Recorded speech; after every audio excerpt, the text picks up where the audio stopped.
Hi everyone, in front of me I've got NothingPhone 4a and let me share with you how to reset camera preferences on this device.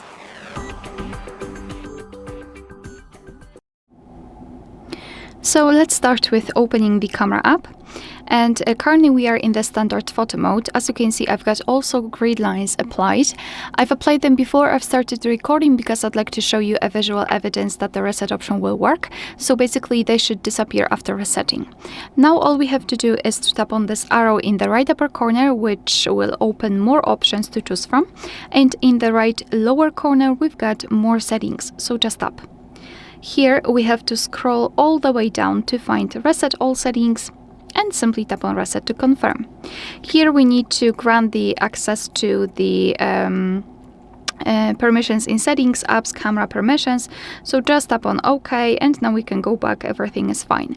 I just wanted to show you that the grid lines are not visible, which means that we just successfully reset actually the camera preferences. Alright, so that will be all. Thank you so much for watching. Please hit the subscribe button and leave the thumbs up.